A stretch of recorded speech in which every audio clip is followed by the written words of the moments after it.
You're listening to the We Are Libertarians Podcast Network. Find all of our shows at wearelibertarians.com. You're listening to the We Are Libertarians Network. Learn more at wearelibertarians.com. The Boss Hog of Liberty podcast is the latest hit on the We Are Libertarians Network. Each week, Jeremiah Morrill and Dakota Davis explore life in Henry County, Indiana. It's a show about our circle of friends, public officials, and our experiences. 80% observation, life, humor, and 20% politics. Boss Hog of Liberty is the day-to-day happenings of Henry County, Indiana, which is just like your community. Add us on iTunes and sample us today. Dear Leader would want you to. Hey there, Liberty lovers. This is Mark Claire of the Lions of Liberty podcast, where we strive to bring you great conversations about the ideas of liberty 3 days a week, every Monday, Wednesday, and Friday. Check us out at lionsofliberty.com.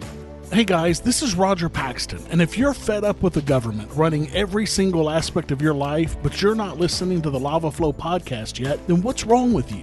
Check us out at thelavaflow.com, or just go back to sucking up to the government. The Lava Flow podcast, striking the root every single episode.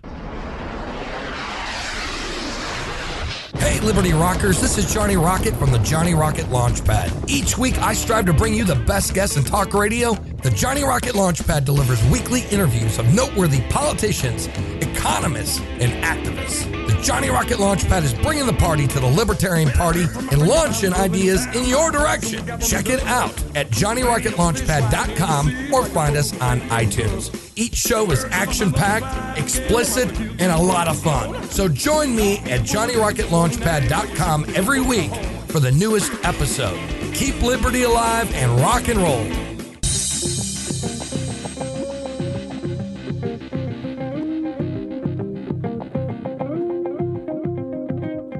Welcome to We Are Libertarians. I'm your host, Chris Spangle. We bring you all of the irreverence modern politics deserves while putting people before political parties. We examine current events from a libertarian perspective with the goal of leaving you better informed. Please be sure to rate and review us on iTunes, like us on Facebook, and subscribe on Patreon. In exchange for supporting our program, we give you all kinds of bonus content and free stuff. Please be warned that this show is raw, unedited, and authentic, so the language is sometimes strong and offensive. If you want to reach us, editor at wearelibertarians.com. My name is Chris Spangle. I am joined by Matt Whitliff. Matt, how are you? I'm doing well. Nice to see you again. We just recorded we freaked Dakota Davis out. Yeah. Dakota from the Boss Hog of Liberty is here. How are you? I'm doing really good, Chris. How are you? Good. Oh, well, that was abrupt. Oh, man. I'll never be good at that. I was never good at it at WXNT. I won't be good at it now. So, Matt showed up about an hour and a half before Dakota, and we recorded a bonus episode called Defined. And basically what we're doing is we're doing a series basically defining politics. And so part of the issue is that I feel that we don't work off of the same vocabulary, so sometimes we're arguing on Facebook or in person or in the media, things with different definitions. And so what I want to do is go through and define a lot of different things. And so we're working on the definition of libertarianism and how it came about and what is our intellectual heritage. And then we're going to do conservatives and progressives. And we may eventually release that to the public, but for now we're just doing kind of a rough draft of the series in the bonus portion of the show. So if you're a $5 a month subscriber on Patreon or above, then you can have access to that today. You go and sign up. You can get it today because it's already in there, and you can hear an hour-long discussion between Matt and I talking about the intellectual heritage of libertarian thought. And that is exclusive only to our Patreon subscribers. You don't want to miss it. And then in addition to that, if you're a $5 a month subscriber, you get we recorded 10 minutes of show before we started. So you get the bonus content there. You get no commercials. You get CD quality audio, stereo, 128 kilobits per second. It sounds so good. And not like if you're on the main feed, that's 96 or 64. Gross. So 64 when I get real long-winded and we do a 3-hour show. But I try to make it high quality for you people. And if you're at $10 a month, then you get access to our private Facebook group where we like to make fun of the people on the other Facebook group that you can find at wearelibertarians.com. You can watch the live stream of the show. You can participate in the chat. When we do the live show, $25 a month, you get a poster, which I desperately need to mail to some of you. I sincerely apologize. I have had them in my trunk for about 2 weeks now, and I just have not gone yet to mail those out. But they are coming, I promise.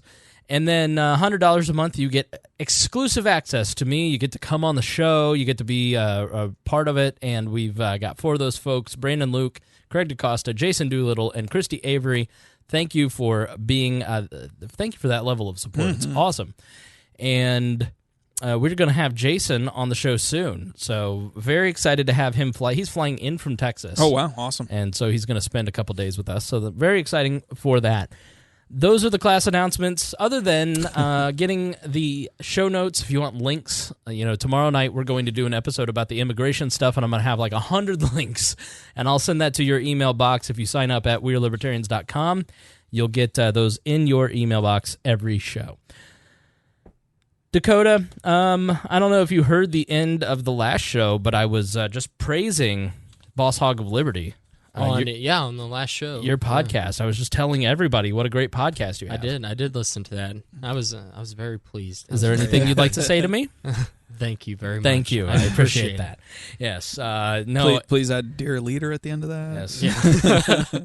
No. Boss Hog of Liberty is a great show. Here's the reason why I praised it. If you did not hear it, what Boss Hog of Liberty has done is they've basically created the media outlet for their hometown, their home county, and that is like the go-to for information about local politics, culture, history. Just doing a podcast. We have a variety of people on. It's not just politics or any kind of policy per se, but it's all about just localities. Like Henry County is where we're in. I live in Newcastle, Indiana, in Henry County, which is the main city in there. Right. And we started out, it was strictly political, and then we started kind of branching off into other areas, and it ended up being a pretty good show. People like the different things that we do. Obviously, people stick around for the politics of the county, and we have listeners that are all over the country because it might focus on our community and our county, but we realize that everybody in the country has got a county like ours, and they are all experiencing similar issues. Yeah, so even if you don't live in the county, check it out. It's a great show, and we want to eventually roll this model out to other counties. It's a great model. And help you set up your podcast so you become... I think you've really shown your community that libertarians can lead, they aren't weird. Yeah. That they're not just a bunch of pot-smoking creeps. I think you should just promise to send Dakota Davis to whatever county. Well, he's very handsome. That wants to have him. He's the My own county doesn't want me. Right. No. They don't want you by association. They're trying to get rid of Jeremiah. They're trying to get rid of the Boss Hog. Is that what, yeah. How funny is it, Dakota, that I jokingly call him the Boss Hog of Liberty because he's bossy, and then it ends up becoming a revered podcast in Henry County. What a great troll! It is. It's the greatest troll that I've ever heard of. I've ever experienced in my lifetime. It's hilarious, and I keep thinking like, should we change this to something like Local Liberty or something like that? Like, come up with a name that makes more sense to people, and I'm like, I just can't do that. You can't. It's hilarious. It's because people hear that and go, "What?" Yeah. I know what I'm doing. Trust me. He said, I want to do a podcast. I said, I will give you a podcast, but you have to take this name. And he was go back and listen to the beginning of episode 1. He was not accepting his fate. Bad. Yeah. Actually, let's not go back and listen to episode 1. Now, I need you, if you want to help troll Jeremiah, all I need you to do is go to Jeremiah Morrill's Facebook page and comment, what is your opinion on wind farms? And the Doughboy. Or where do you think we should move the Doughboy? Just all you need to know is, what is your opinion on wind farms? And that trust me, you will irritate him enough to I'll get at least 2 angry messages from him. But at least 2, and he will probably get more messages from people because he's running for county council. Right. So he's probably going to get more people who are possible constituents that are legitimately curious about the wind farms and moving the Doughboy. So maybe not the wind farms, but the Doughboy. The Doughboy, to me, like this statue in Henry County that is being moved from one section of the park that's back in a secluded wooded area to a place of prominence with its own museum, and the boomers in this town have lost their mind. Like, it's ridiculous. Yeah, they've gone to the Memorial Park in Henry County Park Board meetings and legitimately protested, brought in signs that said hashtag don't move the Doughboy, hashtag we the people for some reason. But it was, it's a really big deal. But it's all sensationalized because of a generational thing, because these people have relatives who might have actually been Doughboys. Right. So they don't know for sure, but they might have been Doughboys. Right. So they're very motivated. What about, my favorite is, what about the War Mothers? Yeah. And I just want to go, that's my favorite too. how many women who were born in 1843 are still alive? And they never can answer that question. Well, there's one remaining War Mother. From World War I. Well, I don't know if she's from World War I, but she's quite elderly. And she's not even from the state. She's like, And she came down to Henry County to protest at one of the meetings. the wife, the mother of some Vietnam veteran, and she's, Probably, yeah. So- not World War I. I have mixed feelings about the Doughboy because I can see it from both sides. Oh, you but I will, fence-sitting. Come on. but I will say that I need an answer from you. I'm disappointed in you. You want because- an answer? yeah, I've because given this answer so many times, Chris. No. Let me explain to you how this works. Okay, I constantly am having to explain to Jeremiah and Dakota how broadcasting works. Yeah. You have to take It really is. You have to take a hard line and be confident in that opinion and create controversy, and then people react to that controversy with their own opinions, and discussion ensues, and you get attention that way. But these two, you go on and you listen to their Doughboy podcast, and like, I don't know, I guess I could see it from both sides. Like, that's not interesting. That's not interesting. I need right now, Dakota Davis. Should we move the Doughboy, yes or no? Be a man. Take a stand. Here's the thing. Oh boy. boy. No definitive statement has ever started with, here's the thing. Here's the thing, though. It's like, where do you work? What would Jordan Peterson say? Right. Where do you work? Well, right now I'm like, that means they hate their job. Yeah.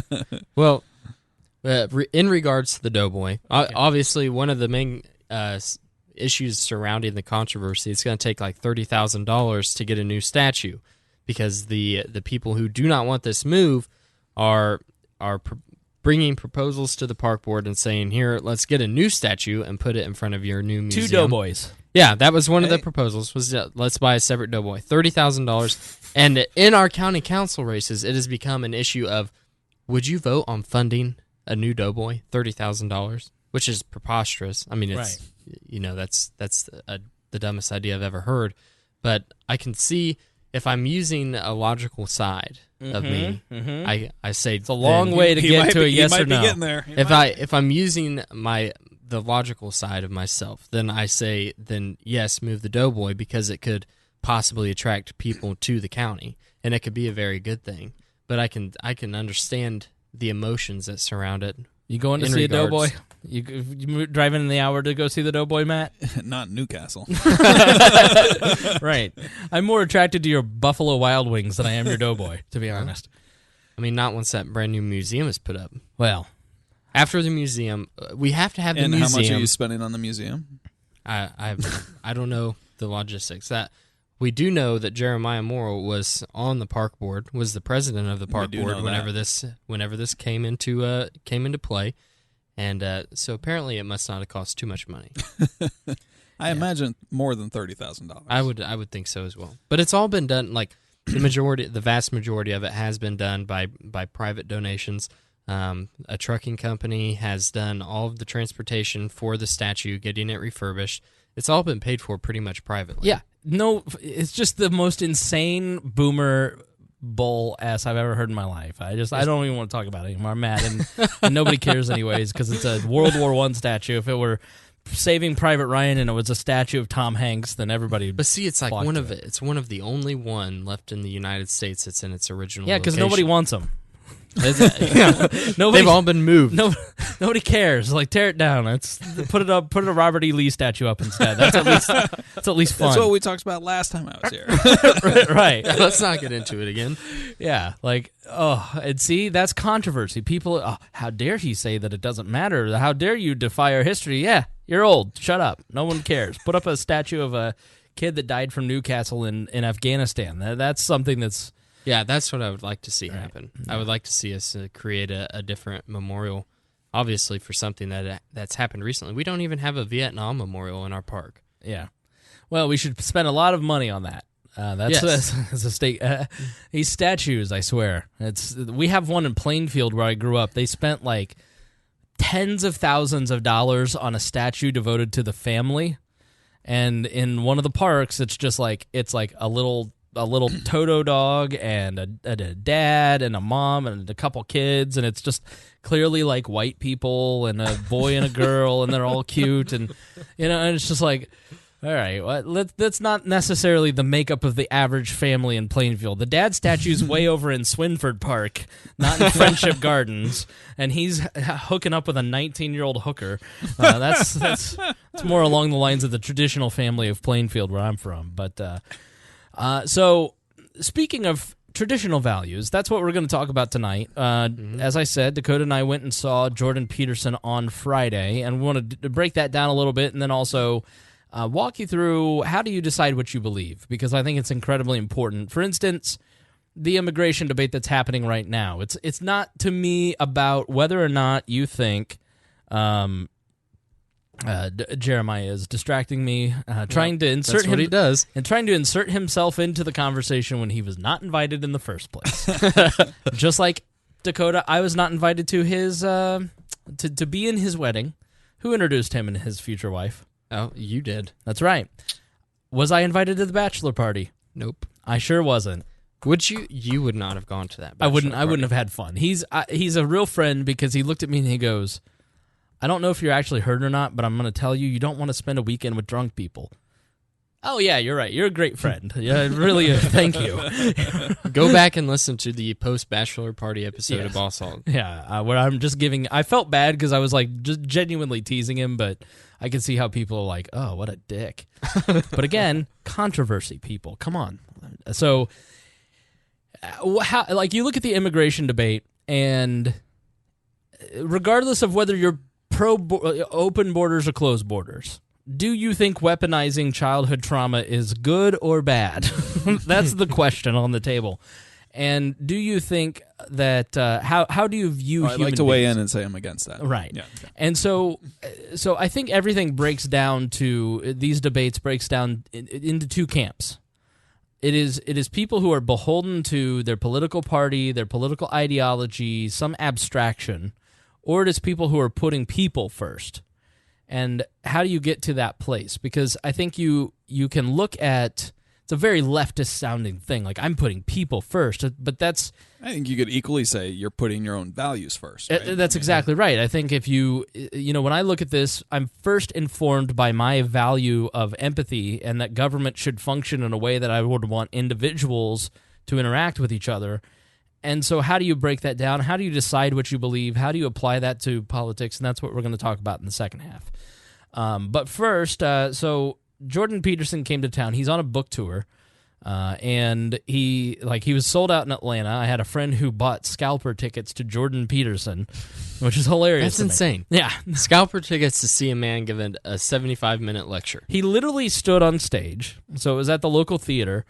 And The Murat? The Murat, okay. Yes. And so it's a 2,500-seat theater. It was packed. It was full. Dakota and I paid the same price for tickets. You were where? I was 6 rows from the stage. I was 2 rows back from the door. And in row PP. Yeah. I was literally, I thank you for that joke, because I basically posted Jordan Peterson's teaching everyone to grow up, and all I can think about is how I'm sitting in PP. Actually, we have my wife to thank for that one. Yeah. So I walk into the theater and I start looking for my seat, and you think, okay, I'm going to look for row PP, and it's going to take me like 20 rows, and I'll be up in good seats. And then I turn the corner, and I look down, I'm like, Ah, shit.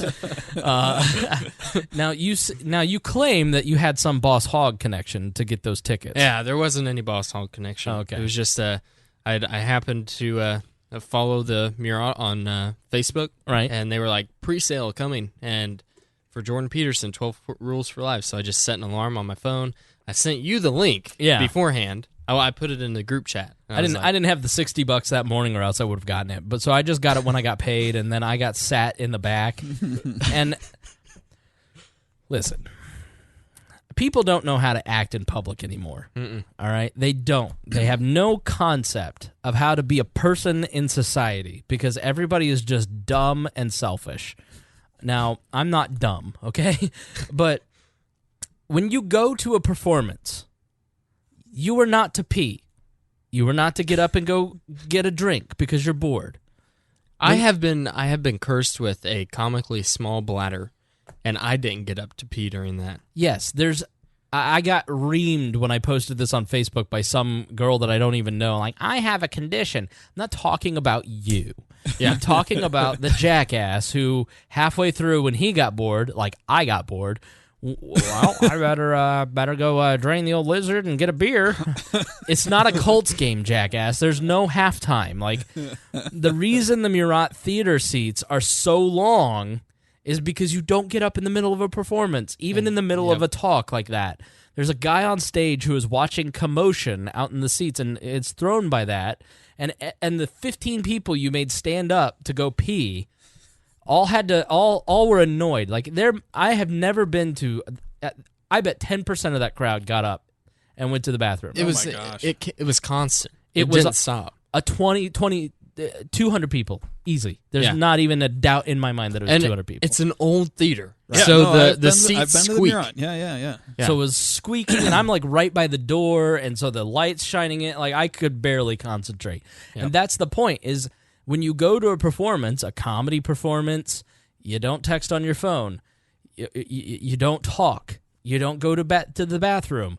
You know, it's like performers on stage need to concentrate. The audience needs to concentrate. If you go to a play, if you go to a classical performance, you're supposed to immerse yourself in what is being performed live in front of you. It's not a sporting event.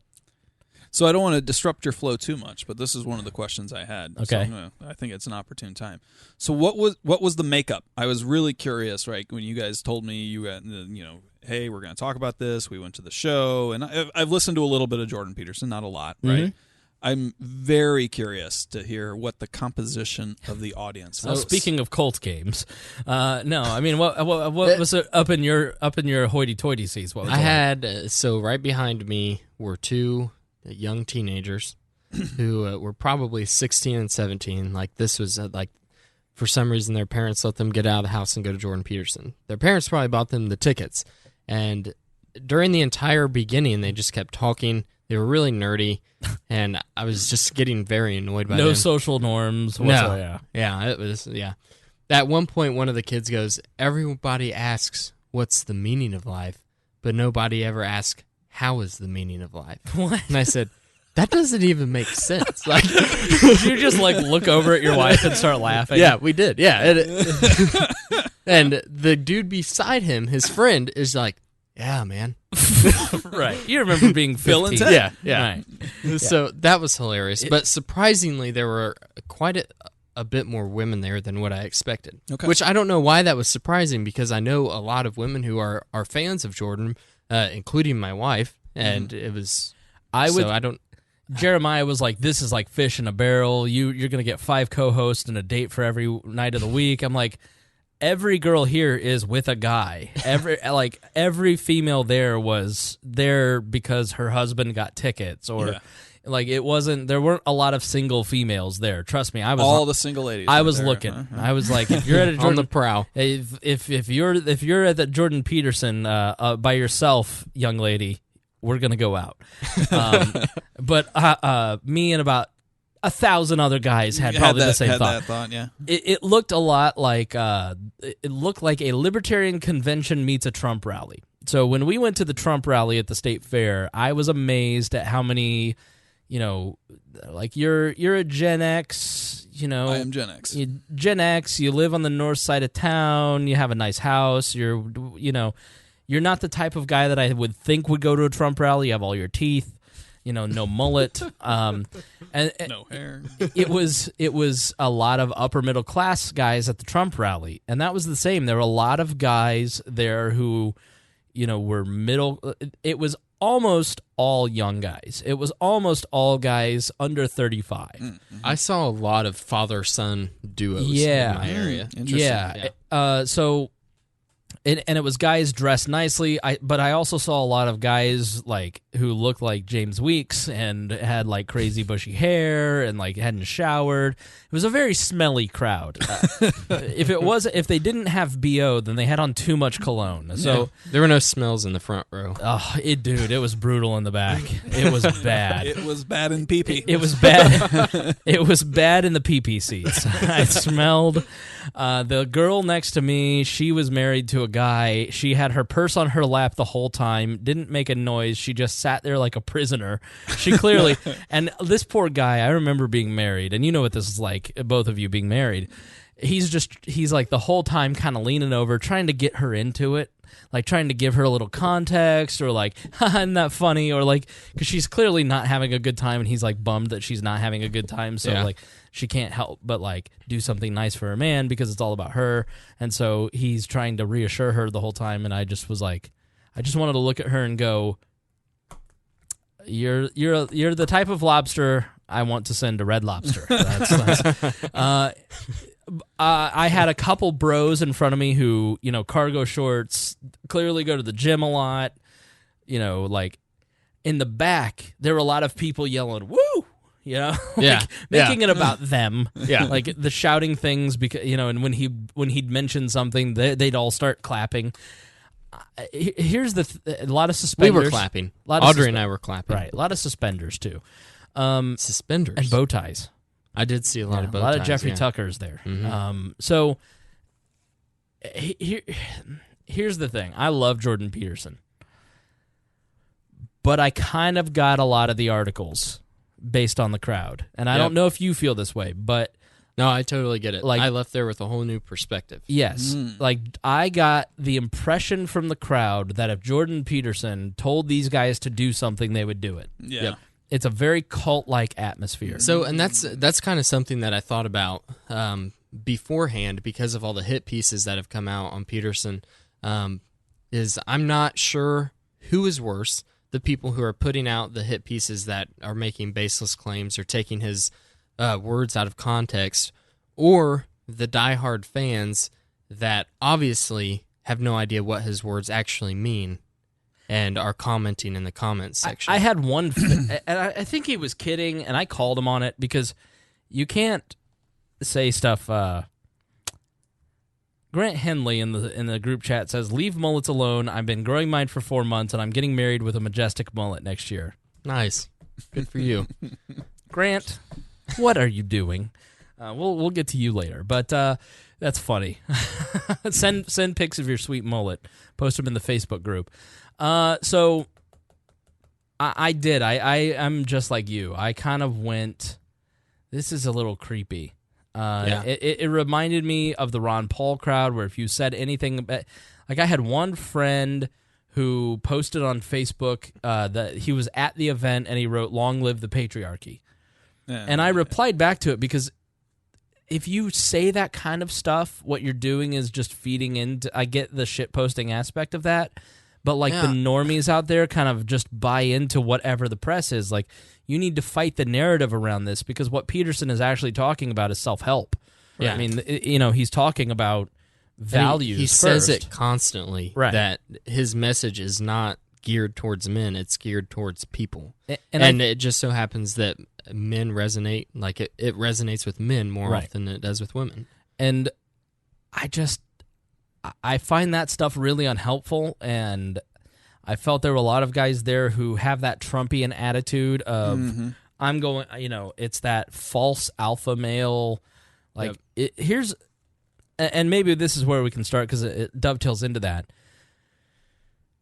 Part of what I like about Peterson is that he's the complete juxtaposition of Donald Trump. Oh my God. He's the total opposite. Yeah. He is like Jordan Peterson, and you watched it. He's a sensitive man. There's something effeminate about him in a way. Well, he talks like Kermit the Frog. So Right, he's very and I identify with this in some ways. Like, I think when you're a Christian, especially a Christian male, gentleness, patience, meekness, these are virtues in the Christian world. And so you try to be more like Christ and be empathetic and patient and loving. And I think Jordan Peterson, in a lifetime of being a Christian, has all those traits. And so here's a man on stage who's humble, who's kind of shocked by his success. He's completely, his mind is as blown as ours, that he's got 2,500 people showing up to watch him talk about, Perception versus reality. Perception Like, versus reality, and scientific studies and philosophy, and and then in the second part, what's your aim in life and how do you achieve your goals? And then at the end, he did the hits. He did like Freebird and like talked about the nature of religion, and then did the Q&A, which I thought was the best part. I love the Q&A. That was the best part. And so he has a lot of the, like, what the Bible outlines as the fruit of the Spirit, all of which are the complete opposite of Donald Trump's version of masculinity. Yeah. Donald Trump is arrogant. He is loud. He is emotionally weak. He is sensitive. He is prickly. He is quick to anger. He is, he's impulsive. Like, he's the exact opposite of Jordan Peterson. And yet there are so many men in that crowd who, in my mind, and maybe I'm judging a book by the cover, but you tell me if I'm wrong, that seemed like they were there to support Donald Trump's version of masculinity. Oh, yeah, absolutely. I would say that well over half of the people there go there and they don't actually hear or think about what Peterson's saying. They have no idea. I don't know if it's because they don't think about it. They hear somebody who's saying big words, and then they read the hit pieces and think, yeah, he's on my side. He's countercultural, and I'm countercultural, and he's owning the libs, and I'm for it. I'm here because I want to check in and show my friends that I don't buy into the liberal agenda. Yeah, exactly. Yeah, I got that vibe from well over half of the people there. And then the other half were people who were legitimate, like the father-son duos. You could tell that it was probably the father had at one point in time showed the son and been like, hey, this guy's really neat. And then they struck up a bond over that, because you can tell the difference in the audience members, because they're the people who are actually listening and trying to figure it out. I mean, I don't know how you were, but I mean, I was captivated that entire time because I was trying to understand. I mean, you can't casually listen to Jordan Peterson. No, it's not. I mean, in the talks that I've heard, right? I mean, he is an intellectual. You have to pay attention to keep up. So I don't know if he dumbs it down in an audience like this. It was, in my mind, it was more difficult than most of his YouTube lectures that is in his podcast feed. Absolutely, it was. I mean, I'm not a brilliant person, so whenever I listen to Peterson's lectures, I don't sit down and listen to 3 hours of it at a time. So typically I have to start over. I listen to the same lecture multiple times before I can fully understand what's going on in it, and that's what made that so difficult. Is because I knew that he wasn't going to put this out in recording, right? And I wanted to hear what he was saying, so I'm like trying to map everything out and follow him in my brain the whole time. Yeah, it was difficult. So for me, I found it engaging, but I also kept getting distracted by all the people moving, and I have ADD, and I found myself after an hour.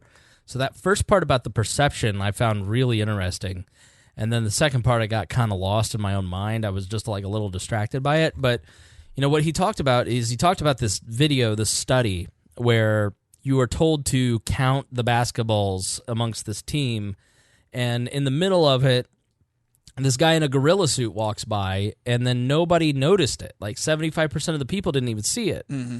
And so he talked about how in our world, our brains will fill in with our biases. Yeah, so when I'm looking at Dakota, I can't fully wrap my mind around Dakota, and so my brain will kind of wrap existing things in my mind. It's your memories. Your brain right. is forming visuals from past memories. Right. Which there's a little experiment that you can do with yourself, and that's focus on. Oh, I do a lot of experiments with myself. Well, just like the next time, whenever you go to work tomorrow, you just sit down with one of the people that you have seen for years, and then don't look at their face as a whole, but like focus on one quadrant of their face, the next quadrant of their face, and it's appalling, really, because you have to. It makes you realize, like, what have I been seeing this entire time? I had this experience in Vegas with my parents. My dad turned 60.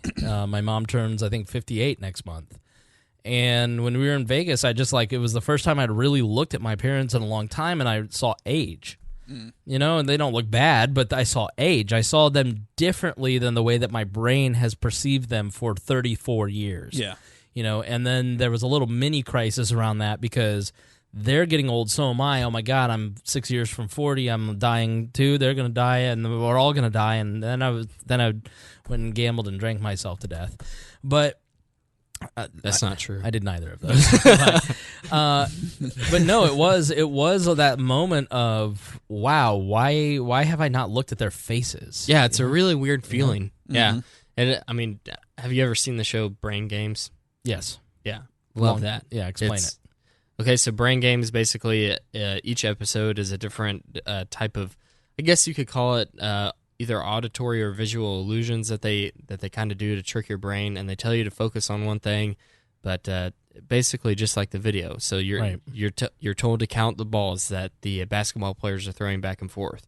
So you sit there and count the balls, and you miss the 6'4" gorilla that comes into the middle of the screen and beats his chest, and then the next time that they play the video is this is what Peterson was saying: 60% of the people missed it, and then the next time that they play the video, the people automatically catch the gorilla, obviously, because they knew it was coming. They've been told about it. Yeah. But what they don't realize was the entire backdrop, the entire background, curtain, and everything changed colors, changed from yellow to green, and they missed that too. Wow. And that's basically what Brain Games does. So it once you realize that, it's kind of like you want to immediately forget it.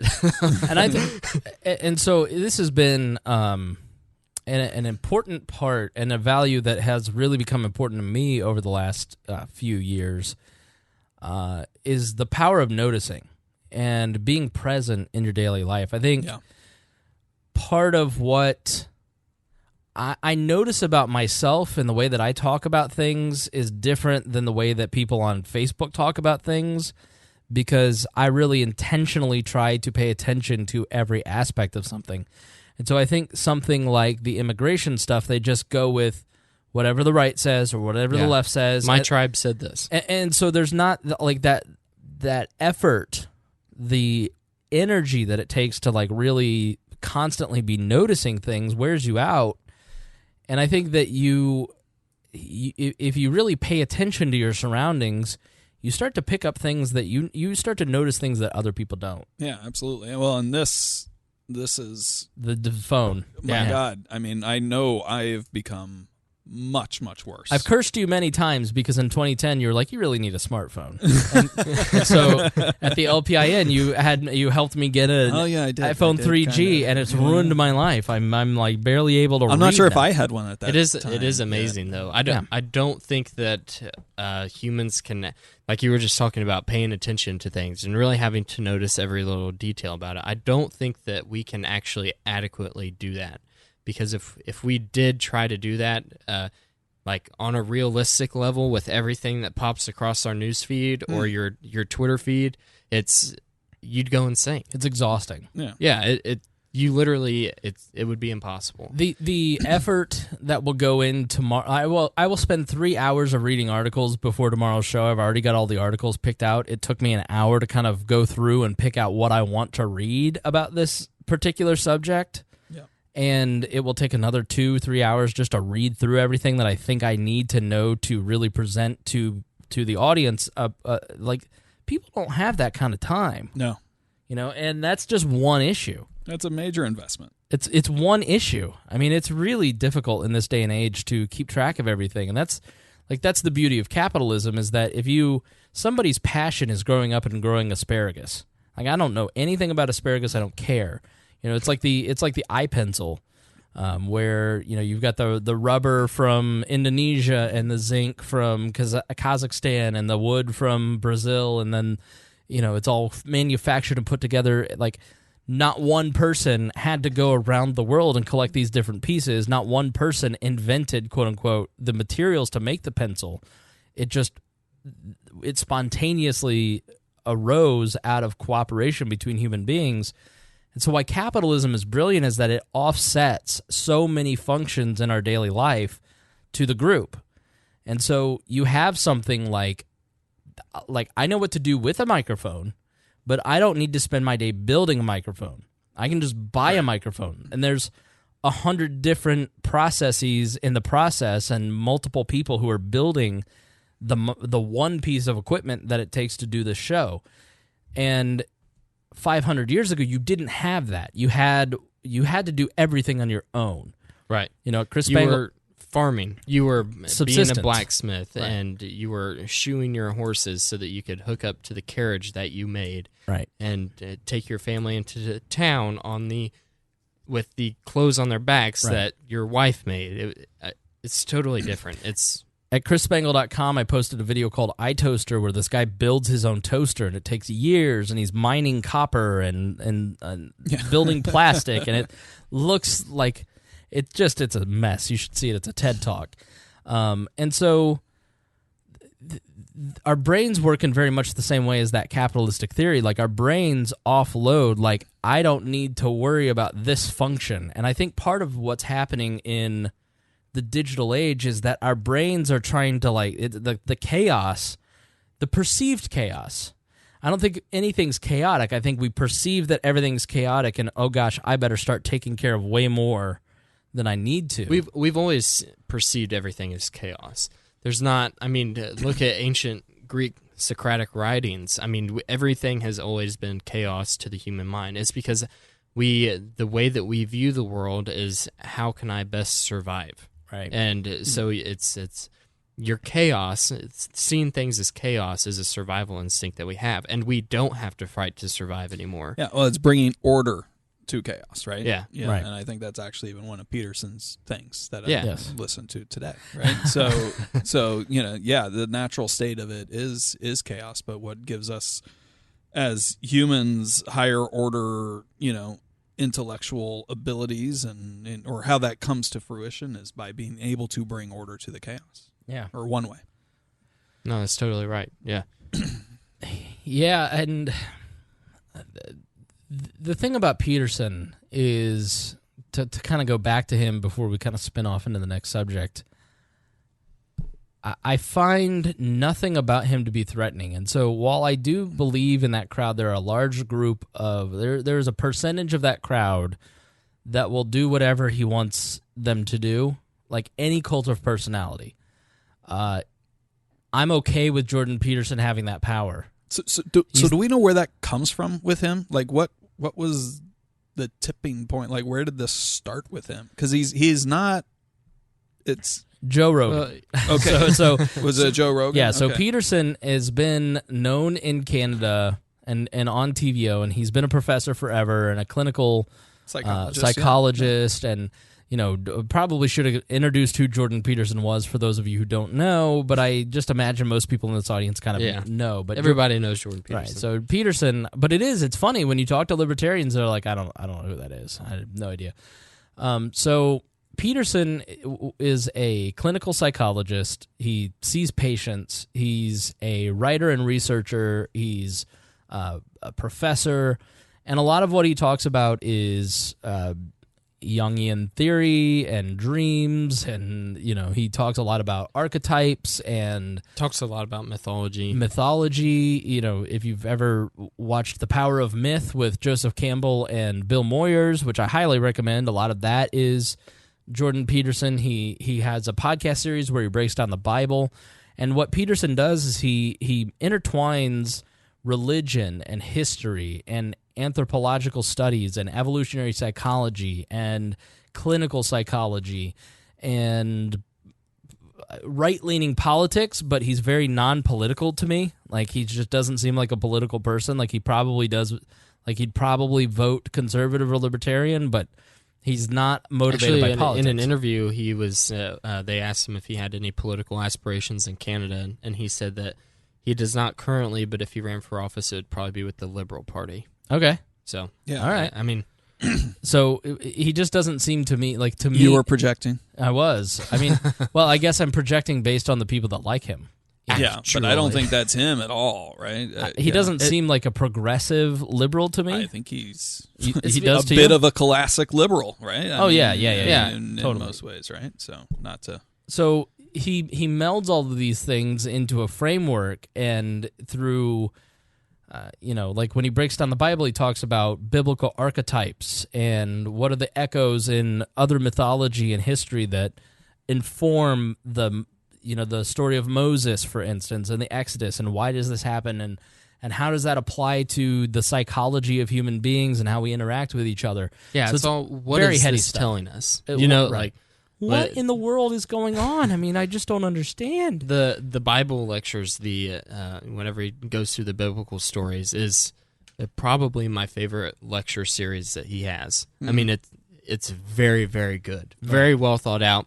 He pours a lot of his own soul into this, into what he's talking about, and I think his passion, he does pour a lot of his soul into everything he does. yeah, 'Cause absolutely. to him, everything's important and everything has a meaning. And like and I should pull up this one clip and play it for you guys. But so Peterson was a figure in Canada who taught at the University of Toronto. Yes, Yeah. correct. He was before that. He was a professor at Harvard.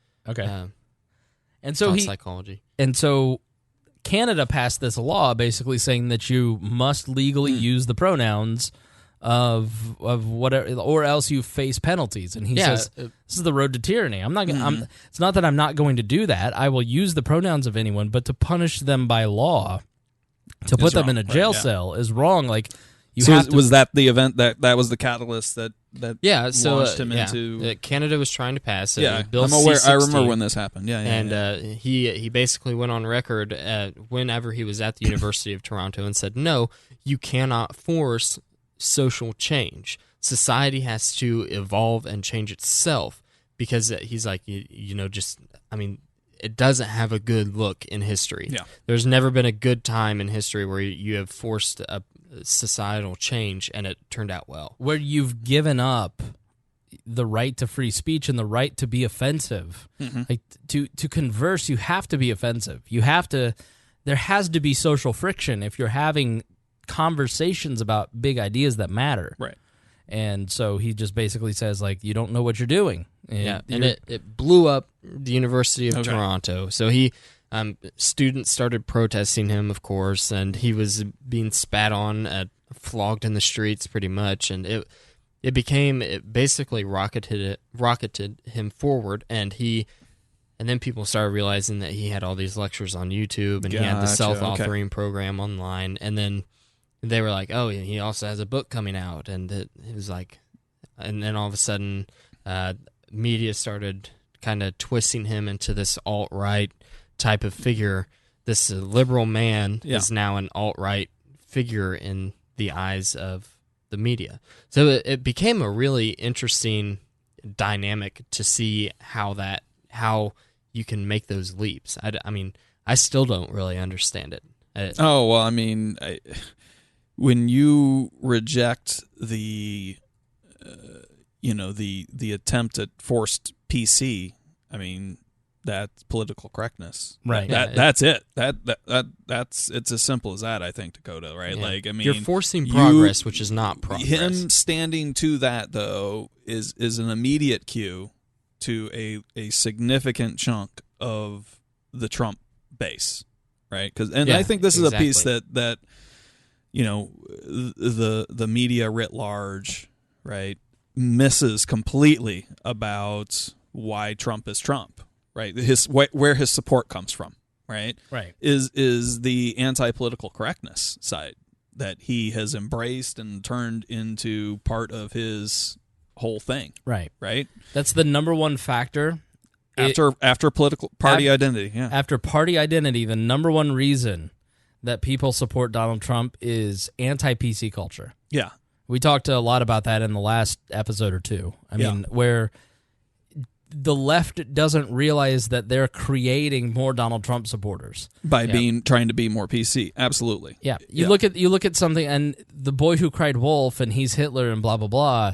All that has exhausted people to the point that when something legitimately wrong, like the kids at the border thing, pops up, everybody goes, "Yeah, but I don't believe you anymore. I don't care. You lie about Jordan Peterson. You lie about Donald Trump, and so therefore you're lying about me and what I believe. So here's the finger. Yeah, 4 more years of Donald Trump. Yep. Yeah, you're exactly right. I mean, I think Mark Brim, who he's been on the Boss Hog of Liberty a few times. He said, what's that? No, I'm just kidding. Yeah, never heard of her. No, Mark posted on his Facebook page. He's like, every time a Robert De Niro type gets on stage and screams "F you, Trump," then a never Trump Republican jumps on his ticket, which is right. You know, it's totally right, because you're taking the common sense of politics away. I mean, there's absolutely zero of it, and then you see a guy who goes up there and says that he's not going to take it anymore, and that resonates with a lot of people. It really does, because you're not actually thinking about the platform or the things that he's saying, other than, "Oh, I hate CNN is fake news." You know, like it.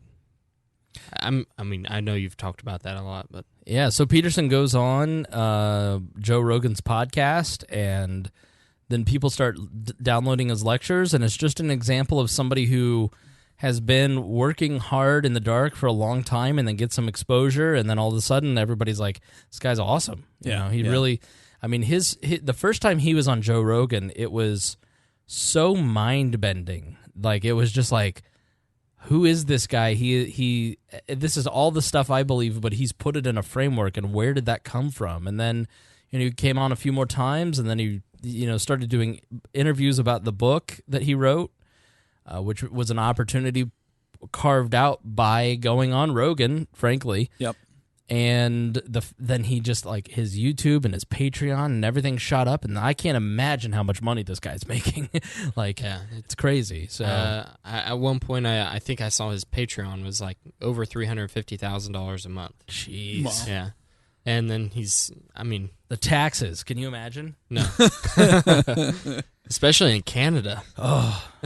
Yeah. So you saw him from the Joe Rogan episode. Yes.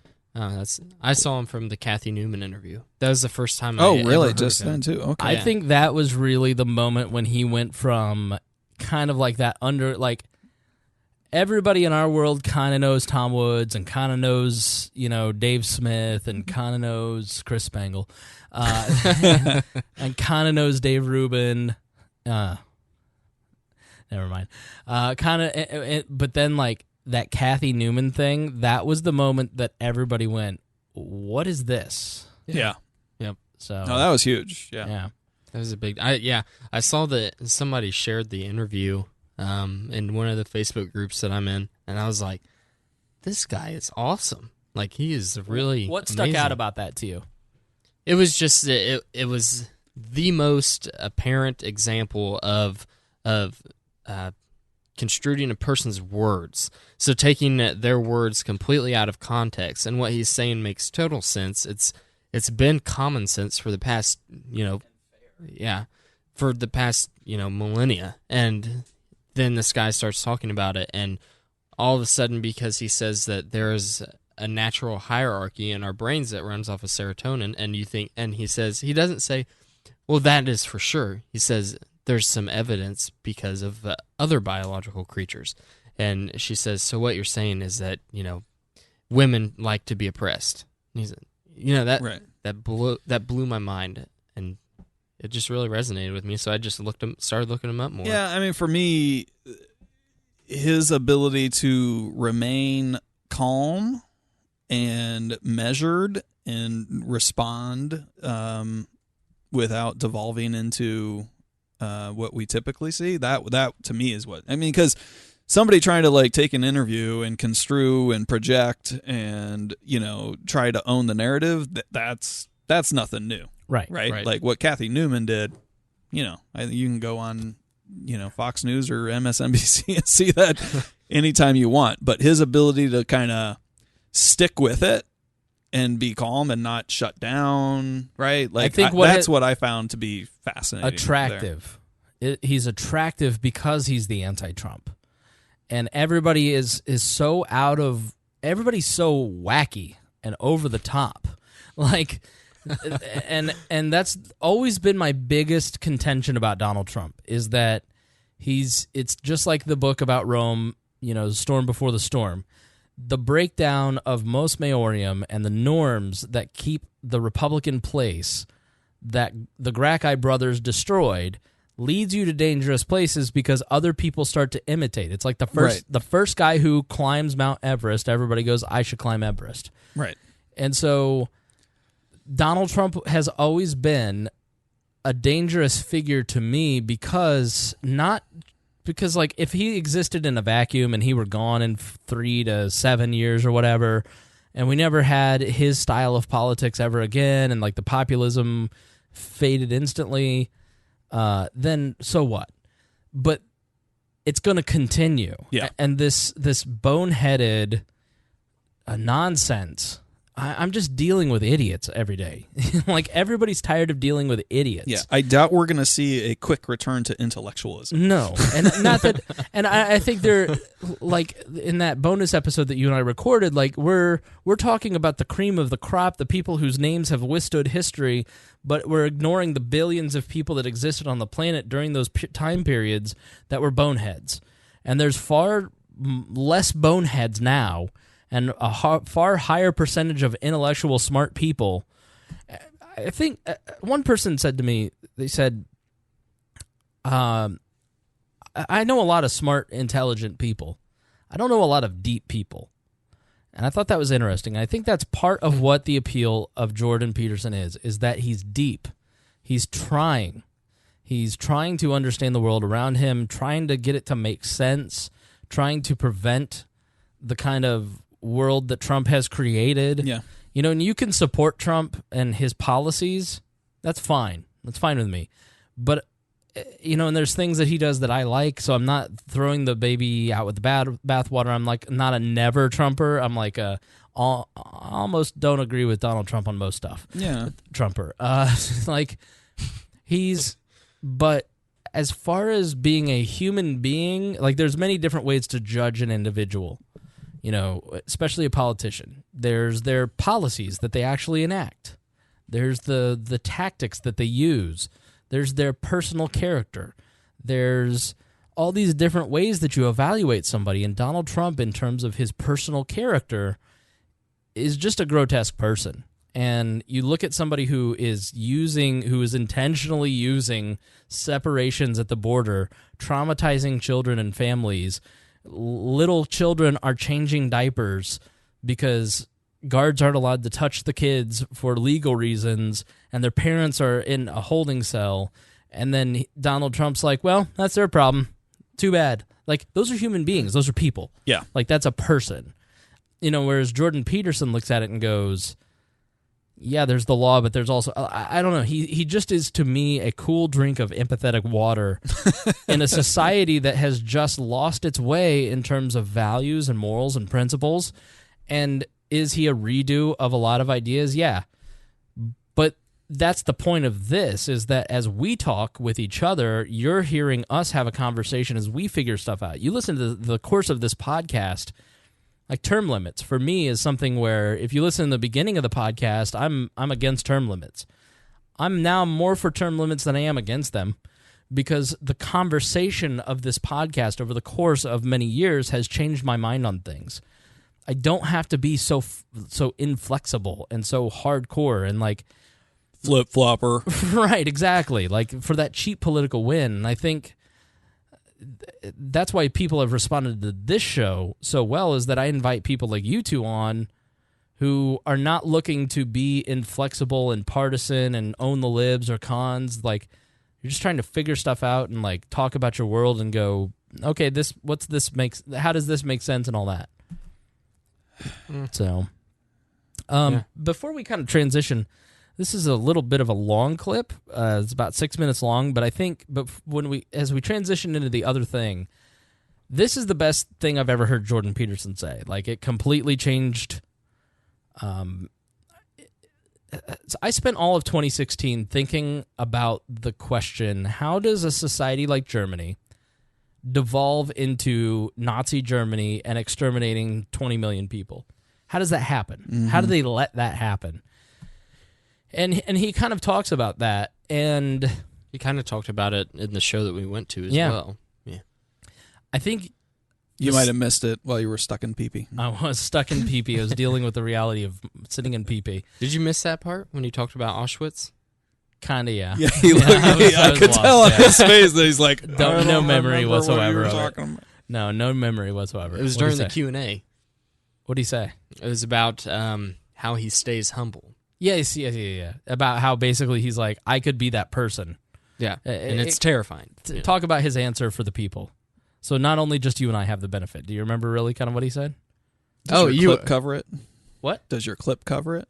Kind of. A little bit, but I think I know what clip you're going to show. I think I've watched it. It's from podcast episode 2 in the feed, but about tragedy. He basically, so someone says, how do you become famous at the age of 50 overnight? You're a multimillionaire. How do you stay so humble? And he, of course, says, I don't want to say that I'm humble necessarily, but I like to think that I keep my feet on the ground. And he said, so how I do that is I sit and I thought about Auschwitz. And I thought, this is weird. He knows how to party, yeah. I'm like, where's this going? And then he says, how do you stay humble? I just like to think about burning dead Jews. Like, whoa. Yeah, wow. It was a huge leap. But then he explained himself. It made sense because he said that he sat there and he thought about it. How can a person become so evil? How can a regular man become and kill complacent? Kiss his wife as he leaves the door. Go out, exterminate Jews, come home and kiss his wife, and act as if nothing is different. And he said that. Well, I first realized that if I was in Nazi Germany, I very well could have done that. One of those guys. He said, and then the further that I thought about it, I realized I would have done that. And then I realized that as a Nazi in Nazi Germany, I could have enjoyed it. He said, and that is the most terrifying thing that a human can think. So that's what he thinks about, and that's what keeps him humble, I guess. Which is it's pretty strange, but like if you listen to his other stuff, it makes sense. Like his whole entire house is decorated with Soviet-era communist artwork. Mm-hmm. So Luke writes in the chat, mom mentality means that individuals lose responsibility proportionally to the number of people doing similar things, and it's a monster that feeds on itself. And that's exactly right. Once you as a society have given yourself permission to do a certain thing, and it's like abortion. Like I don't know about you two, but I'm pro-life, and I believe that child in the womb has all of the natural rights that you and I enjoy. Yep. Now, I fully understand that there are people who don't agree with that. We are guaranteed the opportunity for life, liberty, and the pursuit of happiness. Right. If you cut off a life before you can take its first breath, then right. that's a fundamental right you're taking away. And I'm sorry, I don't buy the Rothbard theory of that baby is trespassing, so you have the right to evict it. Okay. Well, there's the. All right, bro. There's a separate theme of evictionism. Go ahead, Dick. There's a separate theme of evictionism, which we're not there yet in our medical field. But basically, if you could remove the fetus and then it could be born, quote unquote, born in an incubation chamber and then put up for adoption, then that would be the safer alternative to abortion. Sure. Which is fine. I'm down with that. I mean, as long as you're protecting life. But, like, to me, to get to a place in America where 100 years ago progressives develop, euthanasia and abortion as a way to control black populations, and then all of a sudden it becomes a right and a natural, like, part of our life, and it's socially acceptable, like, I mean, that's kind of what that means. Like, things get so far that as it goes through the generations, it just becomes enshrined in that generation. And that's a huge problem. Not just abortion, but that whole mentality right. Is what I mean. And that's why I am so aggressive about protecting free speech. Like, it doesn't matter if you think, like, yes, property owners and business owners have the right to fire an NFL player who doesn't stand for the national anthem. But when you're not aggressively protecting free speech, which is the cornerstone of liberty, it is the cornerstone of good societies, then that erodes very quickly. Like the Joe Rogan interview with Douglas McMurray, the guy who wrote The Strange Death of Europe, I will put that, I think it's Douglas Murray, I will put that in the show notes. But they spend a lot of time talking about free speech and Charlie Hebdo, like even to the extreme limits where you're doing something that can cost you your life, like you're being provocative to the point that you get killed. It doesn't matter if the cartoon was funny or not. You have to support that right, because if you don't, then it's just an erosion of that entire concept. And I think I skipped over that episode, but now I have to go listen to it. Yeah, I have the book over there, one of my 125 library books that I've got checked out. But and those are all library books. That's not even an exaggeration, Dakota. Yeah, no, that's not an exaggeration at all. Do they let you? How many late fees do you have? You don't have any late fees. You just keep renewing them. You go through and, like, you don't read most nonfiction books all the way through. You kind of skim through them, right? I mean, you read the intro. That gives you most of the information in the book. You kind of read through, look at the pictures and the charts and all that, and move on your way. Like, so. That's what you do when you're trying to refresh your memory on what it said. Well, maybe, but that's how I do it. So, anyways, all right. So here's this clip from Jordan Peterson. I think there's evidence throughout history that it's possible for people to be enlightened. And you'd think, since enlightenment is viewed as the medication for vulnerability and death, that everybody would be struggling as hard as they possibly could to be enlightened, if such a state exactly and precisely exists. But if the barrier to enlightenment is the development of self-consciousness of the individual human's infinite capacity for evil, then you can be immediately convinced about why enlightenment is in such short supply. When I finished my first provisional examination of the sorts of motivations that drove people to set up concentration camps and to torture people terribly in those camps, I came to a terrible conclusion. It was a conclusion that I think in some ways was the worst thing that had ever happened to me, maybe intellectually and morally. I came to understand why it is that people depended on their group identity and their cultural identification, because that helped protect themselves from their own vulnerability. You have to believe things because you just don't know everything. So you have to believe things. They fill in the gaps. The beliefs fill in the gaps. If the beliefs are stripped from you, then your defenses against the infinite are stripped, and it's no wonder that people will defend their beliefs. I thought, well, if you're too involved in defending your beliefs, you're going to be willing to kill other people in their defense. And we're so technologically powerful now that we can no longer be willing to kill other people in the defense of our own beliefs, because the time for that is past. And I realized, well, if you don't stand up for your beliefs, you leave yourself bereft. You're open to the depredations of the infinite. That's equally intolerable. It seems to leave no way out. There is a way out, and I think it's the way out that genuinely religious people have tried to offer humanity for thousands and thousands of years. And the way out of the conundrum posed to you by your reliance on ideological beliefs and your vulnerability in the face of the unknown is the development of a truly integrated and powerful character. And that's individual development. And it means constant confrontation with things you don't understand, and constant attempts to ensure that your character is composed of truth and solidity rather than deceit, and to make of yourself something that's built on a rock and not predicated on sand. And the thing is, it's one thing to tell people that because maybe they should take care of themselves. But I don't know if that's enough to tell people because they don't take care of themselves that well. But it's a completely other thing to say, look, every time you make a pathological moral decision, you move the world one step closer to complete annihilation. And I absolutely believe that. I think the historical evidence is crystal clear.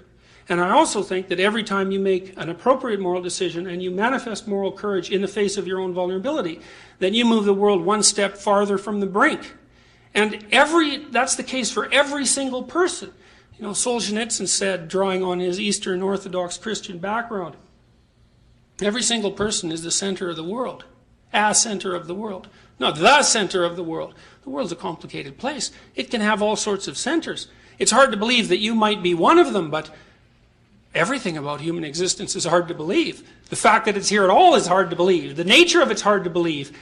Everything that human beings does is so ridiculous and remarkable that it's a consistently and constantly unfolding miracle. The idea that each of you might be a center of the cosmos in that infinite admixture of ridiculousness and absurdity is hardly more than one more ridiculous thing to swallow. Well, I'll summarize, I guess.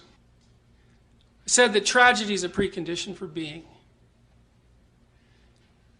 Being is the interplay between the finite and the infinite. And in that interplay, there's tragedy, and there's no way out of that.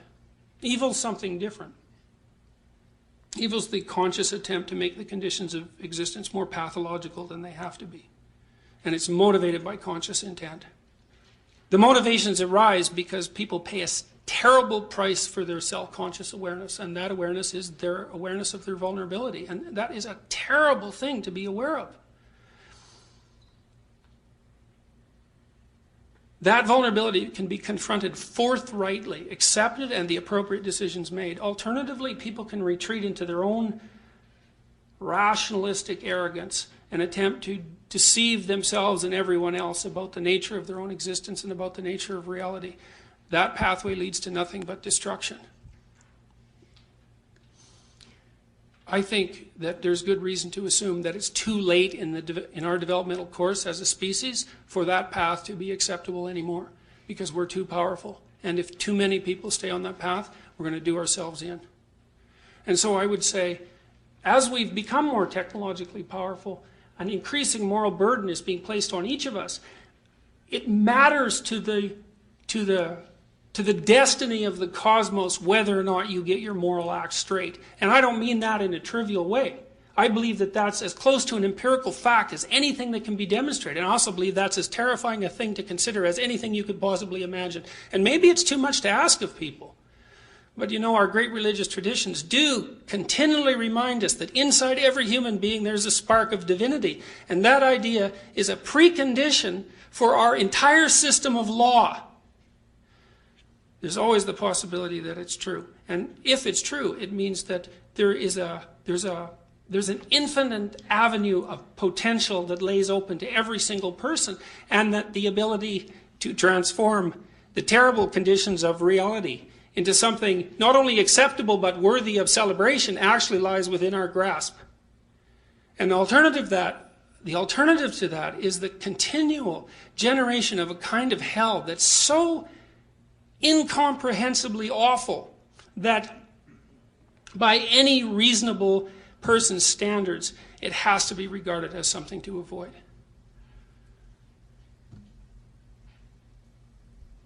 That's all I have to say about that.